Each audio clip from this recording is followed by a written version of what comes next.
That's what it is. Good evening, ladies and gentlemen. The time is now 7:30, and it is January 28th on a Tuesday. I'd like to call this City Council meeting to order. So if everybody could rise and join me for the Pledge of Allegiance. Pledge allegiance to the flag of the United States of America and to the republic for which it stands, one nation, under God, indivisible, with liberty and justice for all. Would the clerk please call the roll? Budmats. Present. O'Brien. Here. Veneziano. Here. Bessetti. Here. Diastis. Present. Sunoika. Here. With 6 present and 1 absent, there is still a quorum this evening, so therefore, members of the audience are reminded that these proceedings are being videotaped for current and future broadcast over the city's cable television channel. The first item we have here going forward is to approve the minutes from the January 14th, 2020 City Council meeting. Is there a motion to approve these minutes? So moved, Mr. Mayor. Thank you, Alderman Sonoyka. Second. Thank you for the second, Alderman O'Brien. Are there any... Veneziano. Or Veneziano. Autopilot. Are there any corrections, additions, or deletions to these minutes? Great. Seeing none, the question is, shall these minutes be approved? All those in favor say aye. Aye. Those opposed? The ayes have it, and these minutes are approved.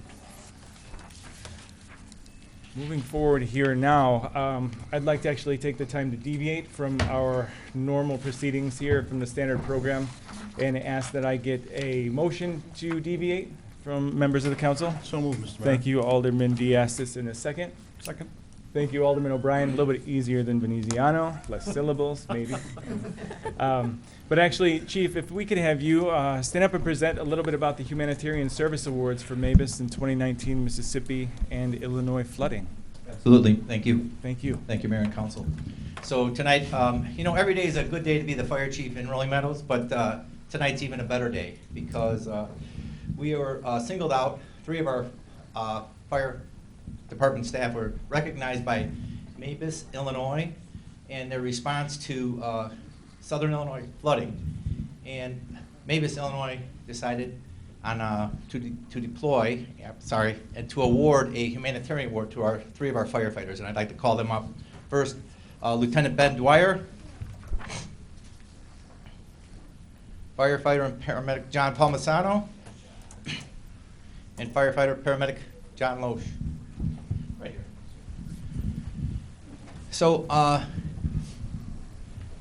going to break down the actual authored award from MABUS Illinois, which was actually October 10th of 2019, but I guess the way Illinois works, it's a little bit delayed in the mail. So I'm going to break this down. So on behalf of MABUS Illinois, please accept our cumulative appreciation for your contributions, your personal sacrifice, and professional services provided to the state of Illinois. Residents who in a time of natural disaster relied on your response of 7 days or more to provide the safety and well-being to families and property does not go unnoticed. The deployment was the area in southern Illinois and at or near the confluence of the Mississippi and Illinois rivers that overspilled its banks by over 45 feet. In recognition, MABUS Illinois is awarding Lieutenant Ben Dwyer and firefighter John Palmisano the Humanitarian Service Award and Medal, which is to be worn on their dress uniforms.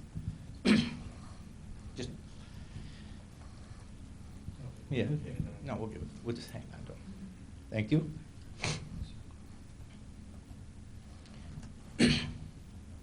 So the exception to the humanitarian award, it's not the exception, but firefighter John Loesch is awarded the Service Medal and a 4 oak leaf cluster pin, as this is the 2nd time John has been acknowledged for his rescue recovery deployment.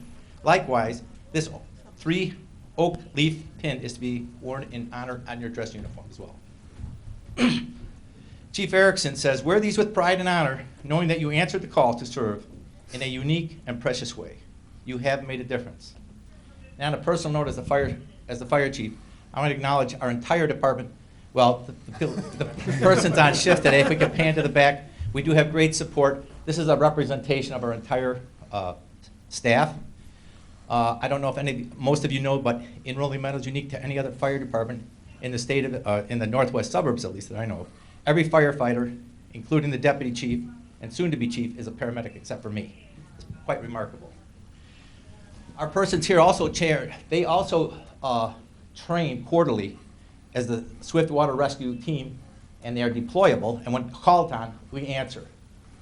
The training and the subsidy and the payment of their training is supported by the fire department, but more importantly by our city manager, Barry Krumstock.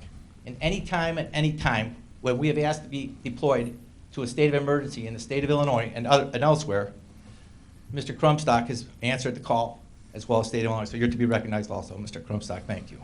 So thanks to all. Job well done, gentlemen. Thank you.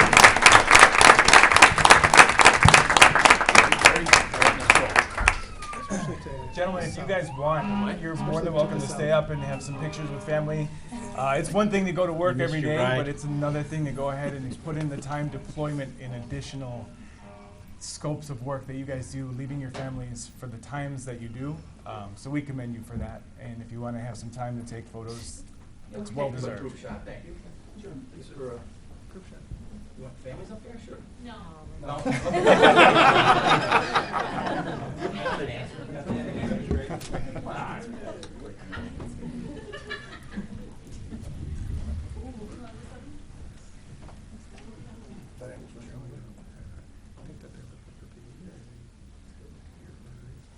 Good. Thank you all. Thank you.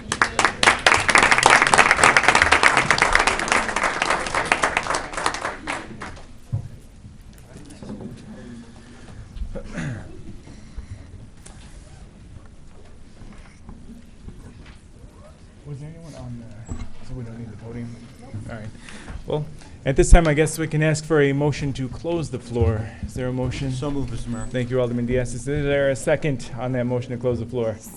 Second. Alderman Veneziano, thank you for that second. All those in favor of closing the floor, say aye. Aye. Thanks. Approved. Moving on to mayor's reports. This weekend was a busy weekend. I had Northwest Municipal Conference legislative brunch. Northwest Municipal Conference hosts a lot of events for the 65 municipalities that are part of the conference. This legislative brunch is by far one of the most productive and informative, so I do encourage anybody to get involved with the legislative brunch that's willing to go or gets the email. Take advantage of it for sure. We talked a lot about policy, a lot about objective setting, funding and finance, and it was just nice to hear from other leaders in the municipalities that are our neighbors and what they're doing. After that, in the evening, I ended up getting to attend a cultural affair for the Indian American Association. It was a celebration of their 71st anniversary of independence. It was a really spectacular display of cultural dance, music, poetry, storytelling, cuisine. The food was great. My wife went and she enjoys Indian food like I do, and I would recommend anybody getting Indian who has adventure for it. You'll also hear me talk a lot about the census, which is coming up between now and April. The Rolling Meadows Census Committee is doing a lot of planning with the grant that Alderman Sonoyka, myself, staff, and some volunteers in Rolling Meadows are working to create a lot of events, getting a lot of notoriety around this. It's very important that we do get our population, those hard to reach, those underserved, and the standard populace to be counted so we can get the funding we deserve. It helps with our infrastructure, it helps with our schools, and it helps with our quality of life. So for the next couple months, you're going to be bored of me talking about the census, but I hope it gets ingrained in everybody's mind as to how critical it is. With that, are there any ward reports this evening? Alderman Sonoyka? I had a couple of residents reach out to me regarding difficulty in being able to get from point A to point B along Kirchhoff on the bike paths. And so many cyclists had to use the roads instead of the bike paths themselves. I spoke with Public Works this weekend, and they got back to me to state that we do have a clearing policy, but we can perhaps explore that policy going forward as well to ensure that we're able to keep up with residents as well, and residents' desire to be mobile. Thank you. Alderman Snoyka. Is there any other ward reports? Alderman Veneziano. Thank you. So I had several phone calls in regards to speeding on Kirchhoff and the stop sign again at Pheasant at the library, which I did talk to Chief Nowacki early this morning about. And he is going to take some of the concerns over to the Traffic Review Committee to see if there's something that we can do with that stop sign on Pheasant, with maybe an additional sign or something, being that it's on a curve. So residents in the ward know that maybe some more information to follow on that. Thank you. Appreciate that. Ward reports. Alderman Bessetti.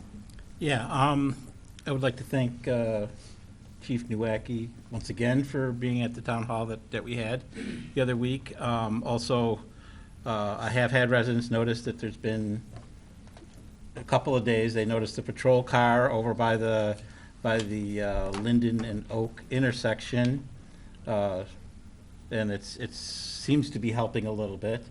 And I thank you in advance for bringing the stop sign issues that they brought up to the traffic committee. Thank you. Thank you. Any other ward reports from any other councilman? Alderman O'Brien. I'll follow suit along with that. Had a resident reach out again regarding parking along Meadow during school hours or school drop-up and pick-off hours, where it says no parking allowed. Chief and I worked on this probably about 3 months ago, right before the New Year's and the holidays, and then residents just started noticing it happening again. So Chief's going to keep an eye out on that, because the question was, the signs say no parking, yet there are people there with children crossing back and forth from the street. So I'll follow up with the resident after the meeting, and then Chief and I have already spoke on it, but it seems like that might be the current theme is school parking, but we know we have all the officers deployed to the best location, so we'll keep spreading the word of mouth. Just use common sense if you see school zones. Thank you. Perfect. At this time, we would open the floor for 20 minutes if there were signatures on the sign-in sheet, but it doesn't look like there are. So we will go ahead and move down to ordinances in for second reading or pending second reading. And that would bring us to the first one, line item A, ordinance number 20-02, approve a liquor license application for a Class G1 license for Bulldog Ale House located at 1480 Gulf Road. This is in for second reading. Is there a motion to adopt this ordinance? So moved, Mr. Mayor. Thank you, Alderman Diastis. Is there a second? Thank you, Alderman Bessetti. Is there any discussion on this item? Seeing none, the question is, shall the ordinance be adopted? Will the clerk please call the roll? Budmets. Yes. O'Brien. Yes. Veneziano. Yes. Bessesi. Yes. Diastis. Yes. Sunoika. Yes. With 6 in favor and none opposed, this ordinance is adopted. Next, ordinance number 20-03, approve a liquor license application for a Class A2 liquor license for MJ Hospitality, LLC, doing business as Lulu's, located at 2633 Kirchhoff Road. Is there a motion to adopt this ordinance? So moved, Mr. Mayor. Thank you, Alderman Diastis. Thank you for the second, Alderman O'Brien. Is there any discussion on this item? Seeing none, the question is, shall this ordinance be adopted? Will the clerk please call the roll? Budmets. Yes. O'Brien. Yes. Veneziano. Yes. Bessesi. Yes. Diastis. Yes. Sunoika. Yes. Again, with 6 in favor and none opposed, this ordinance is also adopted. This now brings us to the consent ordinances in for first reading. This consists of 3 items, items C through E. Does any alderman wish to remove an item from the consent agenda of ordinances? Mr. Mayor, E. E, the last one out of the 3. It now consists of 2 items. The chair declares it in order for one motion to consider the 2 items in one motion without debate. Is there such a motion to consider those ordinances in for first reading? So moved, Mr. Mayor. Thank you, Alderman Diastis. Thank you for the second, O'Brien.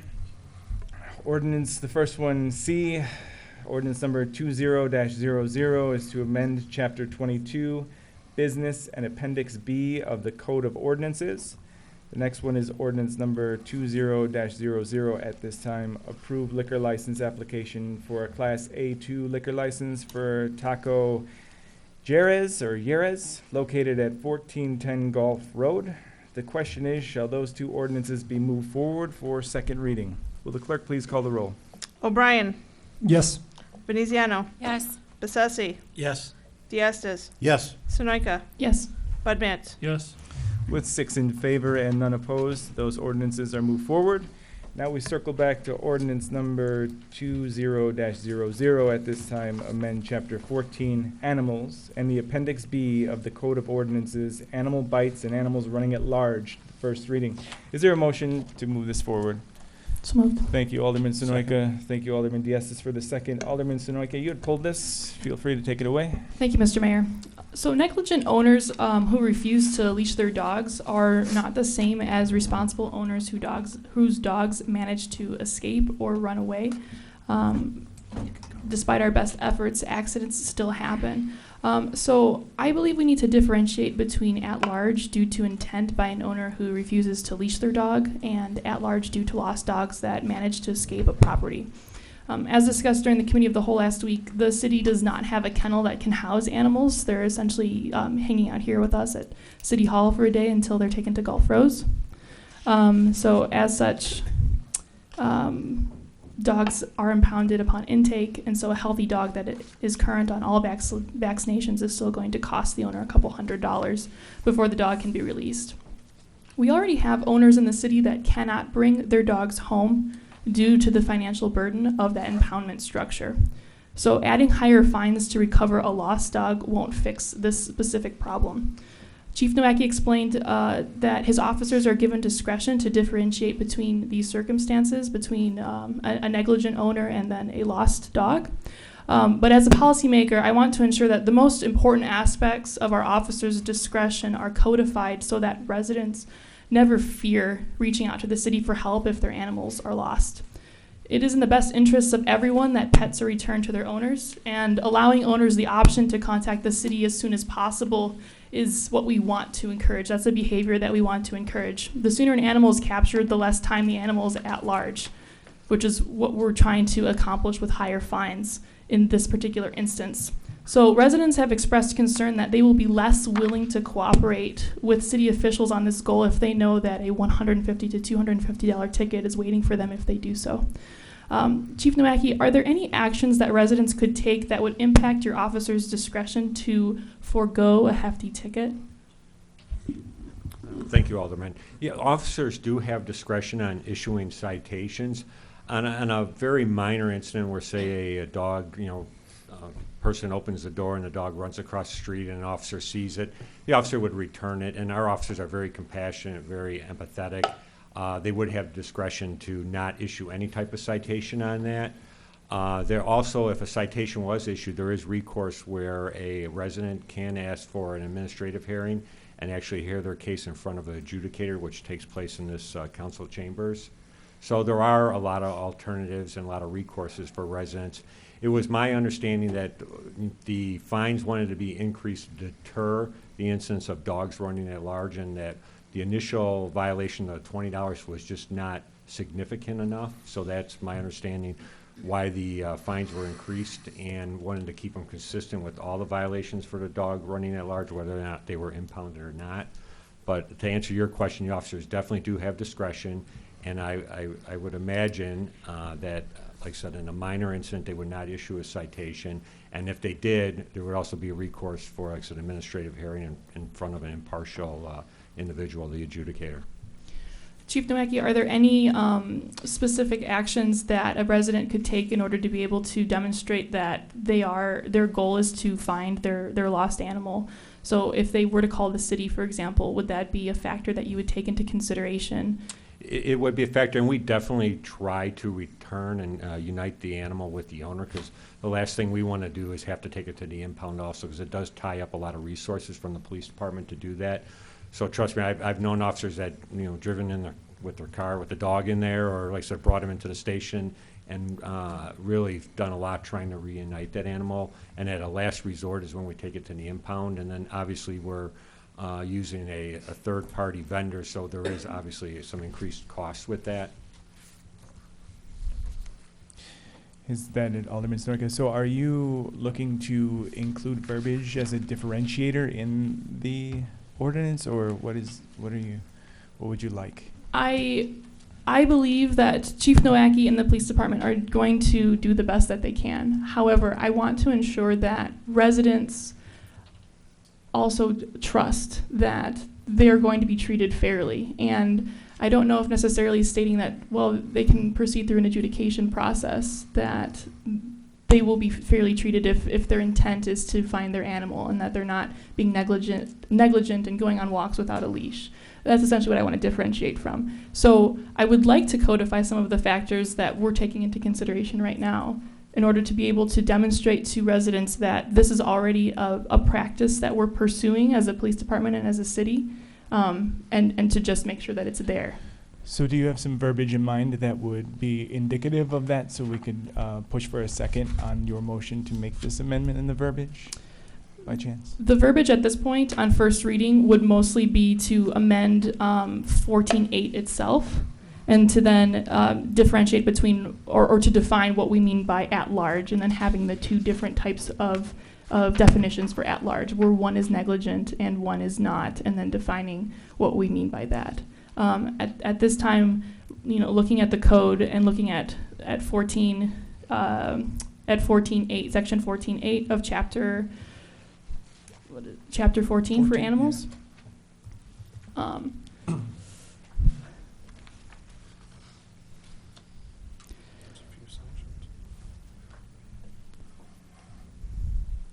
I don't necessarily have verbiage at this time for the first reading, looking at it this point. Okay. But if we had any suggestions from city staff, I would prefer to go that route. Sure. Hold on one second. When Alderman Sonoyka is finished, I'll allow others. Alderman Sonoyka, are you finished at this? Yes. Okay. Yes. Alderman Bessetti, you had your hand up. Yeah, And then- I was wondering if the council would want to postpone the first reading on this so that language could be put in there per Alderman Sonoyka's request, and then we would vote on that with first reading. I'd second that. Okay, then I will put this as your motion to postpone, and Alderman Sonoyka with a second to postpone at this time. To clarify, is postponement then until February? The next Until the- meeting. Until next one? Okay. Next council meeting. Then yes. Yeah. Is that sufficient time for you to work out some language, either with assistance from Attorney Wolf? It's enough for me. Is that going to be enough for our attorney? Yes. Okay. Then yes. Okay. So then with that, I guess at this time, then I would like to have a roll call. Well, there's a motion on the floor here to go ahead and postpone this. Is there any discussion on the motion to postpone? I'm not sure if it's specific to the postponement. I'm okay doing that, the postponing. I think what just the clarification is, and this might be potential verbiage, is maybe we just differentiate when the city incurs additional costs for an impoundment, if that's even a word, then that would mean a higher fine. Where if it's just that and this is where we have to defer. I don't want to go through for any city staff and say A, B, C, D. That's what these are the professionals doing it. But I think if there is an act like that, they hold it for 24 hours. I don't want to get into things like that. So- Just that if it's the dog gets out when somebody's getting the mail, that's not the intent of this policy. It's the people walking on the trails without it. But I think maybe that's the differentiation. If it is impounded and we as a city incur additional fees, that's where that would be applicable. That might help with the verbiage for next reading. Well, I think what would be ideal here is to utilize what your thought train is offline of here and work with Alderman Sonoyka and Sure. Attorney Wolf on that. Absolutely. So if there isn't any further discussion on the postponement, I guess I'll just have the clerk call the roll to postpone. Veneziano. Yes. Bessesi. Yes. Diastis. Yes. Sunoika. Yes. Budmats. Yes. O'Brien. Yes. With 6 in favor and none opposed, this will be postponed until the next city council meeting at this time. Thank you, Mayor. Thank you. That now brings us to new business, I believe. Yep, new business, and we have approved some payments and bills on warrant for January 28th, 2020. Is there a motion to approve the warrant? So moved. Thank you, Alderman Sonoyka. Is there a second? Second. Thank you, Alderman Budmats. Is there any discussion on the payment of bills on warrant? Seeing none, the question is, shall the warrant be approved? Will the clerk please call the roll? Bessesi. Yes. Diastis. Yes. Sunoika. Yes. Budmats. Yes. O'Brien. Yes. Veneziano. Yes. With 6 in favor and none opposed, this warrant is approved.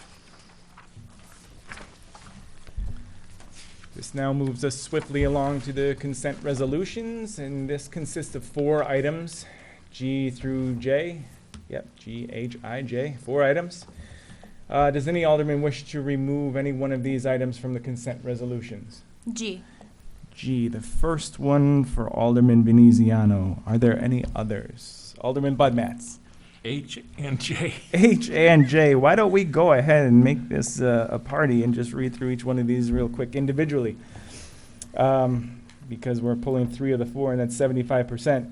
So at this time, what I'm going to do is just read through each one of these individually, ask for a motion, a second, and a vote. And we'll have discussion at the appropriate time for each one of them. The first one is line item G, resolution number 20-R-03, and that's authorize the execution of the Northwest Community Healthcare Provider Paramedic Training Services. Is there a motion to approve this resolution? So moved. Thank you, Alderman O'Brien. Is there a Second. second? Thank you, Alderman Bessetti. Alderman Veneziano, do you have anything to discuss on this matter? I simply pulled it because I have to abstain from the vote on this because it's with my employer. Fair enough. It's a legitimate reason. I'll take it. Any other discussion on the matter? Seeing none, will the clerk please call the roll? Diastis. Yes. Sunoika. Yes. Bud Matts. Yes. O'Brien. Yes. Veneziano. Abstain. Bessesi. Yes. With 5 in favor and 1 in abstinence, this resolution will be adopted. That brings us to resolution number 20-R-04, approve and adopt a complete streets policy for the city of Rolling Meadows. Is there a motion to move this resolution forward? So moved. Thank you, Alderman O'Brien. Is there a second? Second. Thanks, Alderman Veneziano. Is there any discussion on this one? Nobody wanted to pull it, but Alderman Budmans, I'll give it to you anyway. Thank you. This is all happening kind of fast. I'm concerned about this ordinance that we haven't really looked at it for a terribly long time. And it said in the description that it was going to be a living document and that we should expect change, but I'd like to guarantee that change. So I'd like to make a motion that we add a sunset provision to review this particular item within 2 years. So at the end of 2 years, we would be forced as a council to reevaluate and update the policy. Doesn't mean that we necessarily have to let it expire. I just want to make sure that we do look at it and see if it's working and if we need to make changes. So my motion is to make add a sunset provision for 2 years from passage. I'll Thank second that. Thank you for reading my mind, asking for a second. Perfect.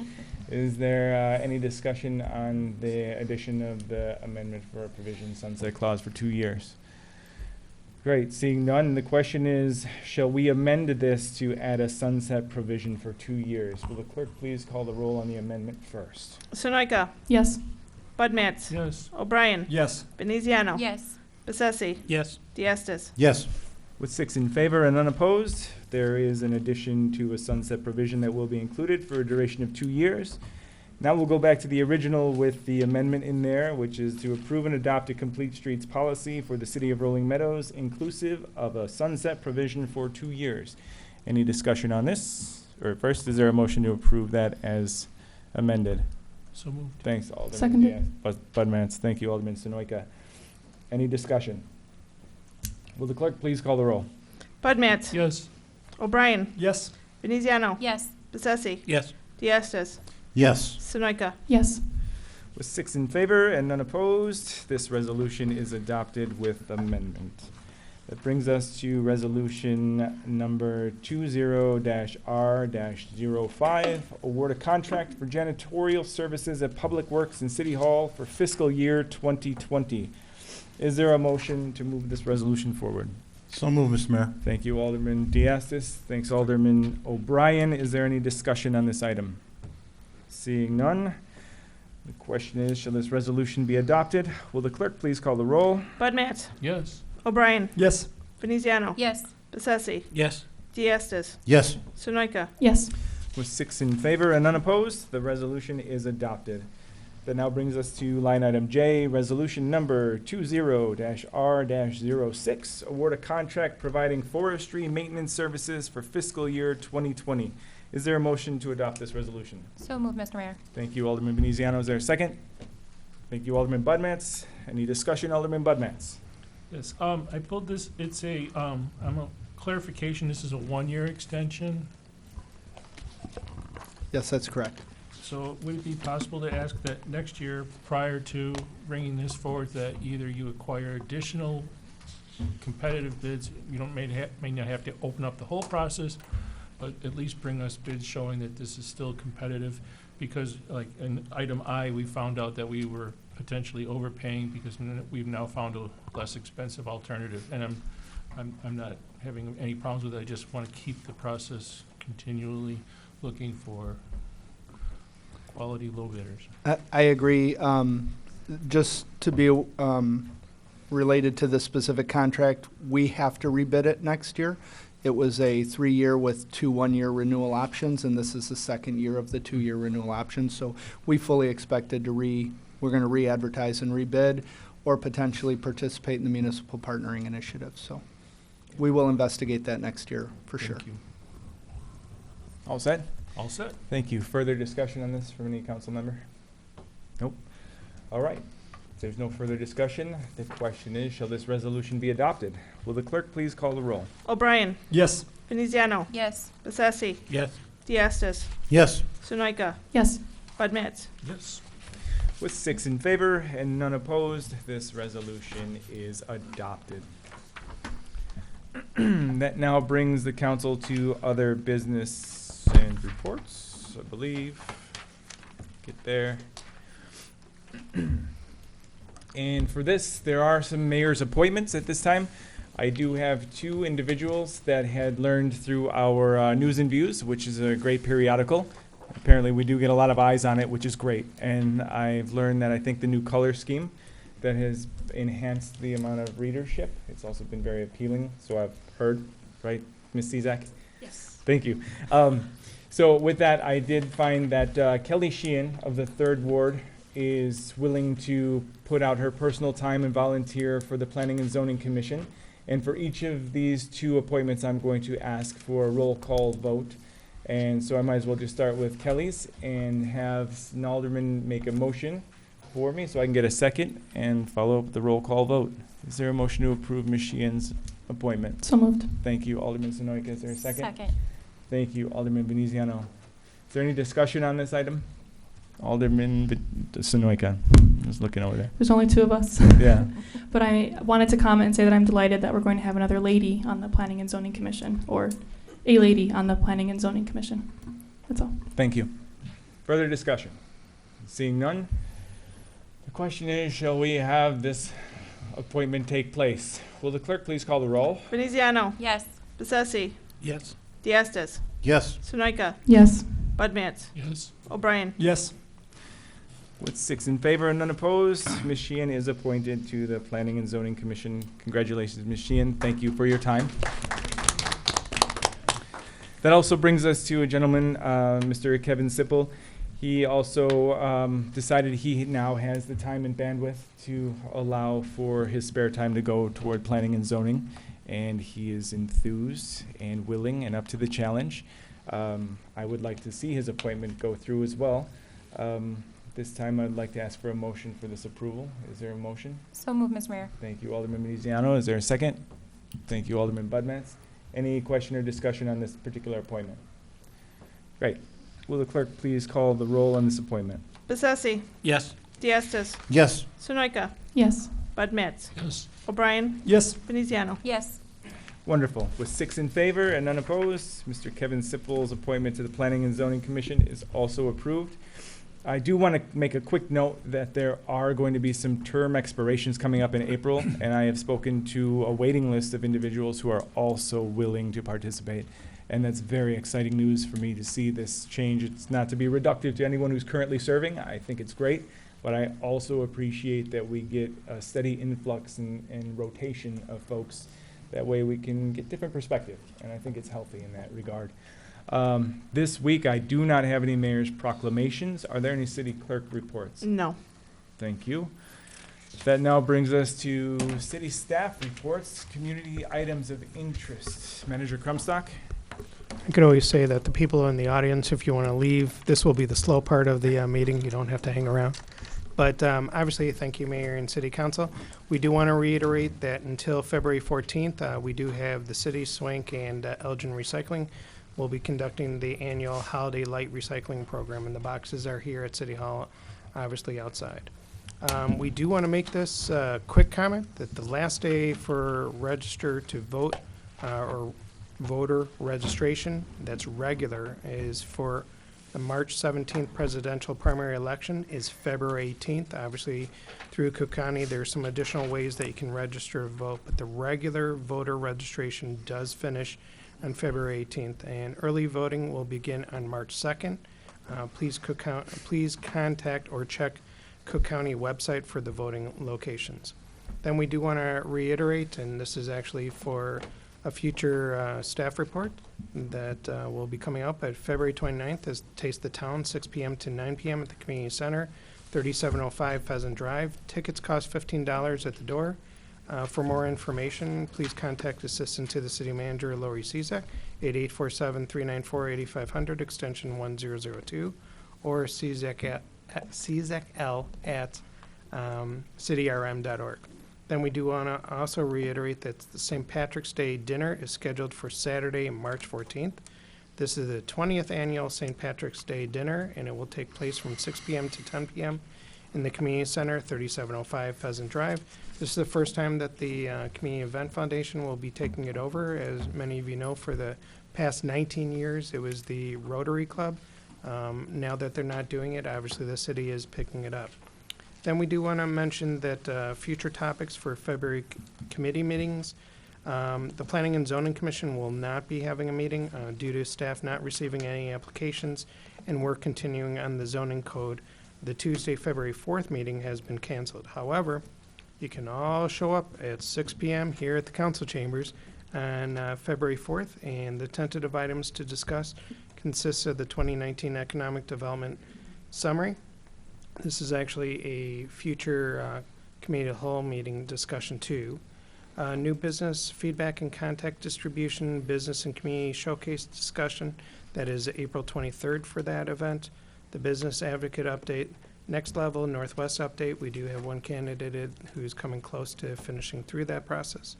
Items of interest, Chamber Commerce update, and then items of interest that are good for the order of the Economic Development Committee. And again, that's next Tuesday. You're all more than welcome here, and that's 6 p.m.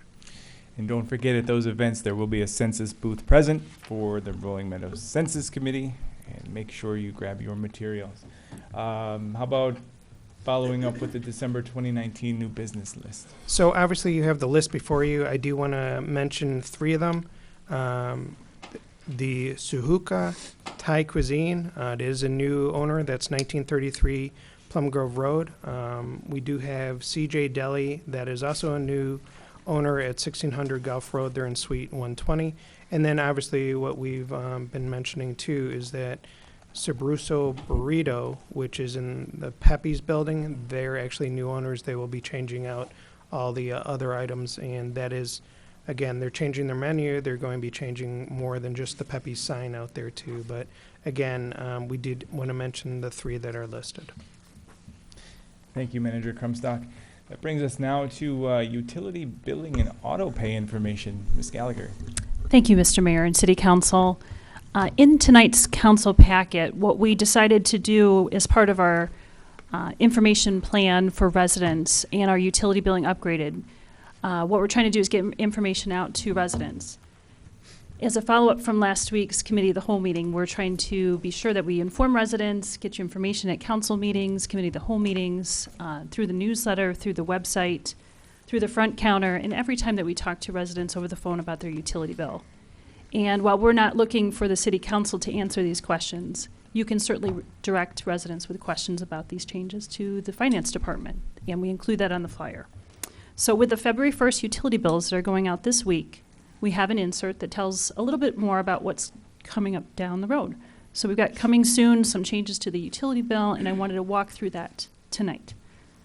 And then we're going to be back in February and March. You're going to keep seeing a little bit more information about utility billing. It's such an important upgrade, and it's the overall part for enterprise resource planning software. So we're really excited. The new system will start May 1st with utility bills. We've got some changes along the way. Just as an update to that, we bill out about 7,000 utility bills on a monthly basis. So there's a lot of change coming to customers. What we wanted to make sure was to let them know, and folks who are watching or in the audience, we do have a new customer service portal, and that will help you sign up for your utility bill, get electronic payments going, auto pay, and then also e-billing as well. So electronic billing so that you can get your e-bill right to your mailbox, your email. So we do have some pending changes to some of our customers. So just to give you a little perspective, we've got 50% of our overall customers pay some form of, with their bill with an electronic payment. So we have 3 main categories that we're going to provide some information in a special mailing to residents, but we wanted to just kind of kick it off, let you know that there is going to be some information on the website as well. The first type of category is what we call electronic funds transfer. And so those are the customers. Let's say you go on your banking website, you've got, in your banking website, you're going to enter in your account number and your monthly payment so that you're driving that process every single month. And we call that an electronic funds transfer. There is going to be a little bit of change to that in the fact that account numbers are changing. So we have a 12-digit account number. Now it's going to be 7 digits.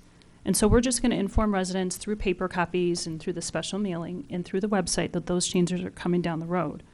So that's going to affect your May 1st bill. And so that means that when we get all this rolled out there, electronic funds transfer, those people who pay through their banking website on a monthly basis, some changes are coming. For credit card auto payments, so when you think about automatic payments, that's when customers direct us to debit their credit card or their bank statement or their bank savings or checking account on a monthly basis on the 20th of the month. Right now, all of that is driven by the customer with a paper form, and that's going to be driven now through our electronic portal. And what we're trying to do is let folks know that if you are signed up currently with credit card auto pay on the 20th of the month, we're not accepting new enrollments because we're going to roll out the new portal. We've already put information at the front counter, and we're letting folks know, too, when people come in to pay, and then also over the phone. We talk to customers every day, so we're trying to let them know changes are coming. With that being said, March 20th is going to be the last date for credit card auto payment customers. So if you're signed up with your utility bill with credit card auto pay, you'll be removed for the month of April. But then in May, you can re-sign up through our portal, and then you can get back onto auto pay. The third large category for electronic payments or auto pay kind of payments would be through your bank. So bank draft, and when you think about that, that is through the 20th of the month, and that's through a checking or savings account. And we have a lot of customers on bank draft, and so there's no service interruption. And you can continue to sign up with bank draft, and we're letting folks know at the counter. So just as part of our overall informational plan, we wanted to just make sure that folks know there are changes coming. This insert that's in the utility bill is just a colorful way to let them know that changes are coming. We'll make sure that we get more information on the website, and then we have a News and Views article for the month of February, too. So we're happy to take any questions, but we just want to let you know those next steps. Nice, thank you. Sounds like it should streamline some things. That's exciting. Yes. That brings us now to matters not on the agenda. Are there any matters not on the agenda? Alderman Sonoyka. Thank you, Mr. Mayor. Last Thursday, as part of the Northwest Municipal Conference Transportation Committee monthly meeting, there was representation from some of the 65 member suburbs to discuss preparing our cities for electric vehicles and making sure we're electric ready. The Mayor's Caucus was also there, and they will be preparing some recommendations for communities to be able to adopt to prepare for a trend that is coming and how we can best get ahead of that trend. At that meeting, we also discussed how to prepare our communities for autonomous vehicles, which is on the horizon as well and will likely happen in conjunction with electric vehicle planning as well. So I look forward to working with the Planning and Zoning Committee when those recommendations are available. Thanks. Thank you, Alderman Sonoyka. Any other matters not on this evening's agenda? Great. There is a request to go into closed session, and we will have 3 items. One is to discuss land sales, 5 ILCS 120/2 C6 of the Illinois Opens Meetings Act. There's also land acquisition, 5 ILCS 120/2 C5 of the Illinois Opens Meeting Act. plus personnel. 5 ILCS 120/2C1 of the Illinois Opens Meeting Act. The audience and press are advised that we do not anticipate taking any action after closed session, so you are free to leave this evening now, but it does require for us to have a motion and roll call vote to go into this. So with that, can I have a motion to go into closed session? So moved. Thank you, Alderman O'Brien. Second. Thank you, Alderman Veneziano. Is there any discussion about going into closed session? Seeing none, will the clerk please call the roll? Diastis. Yes. Sunoika. Yes. Bud Matts. Yes. O'Brien. Yes. Veneziano. Yes. Bessesi. Yes.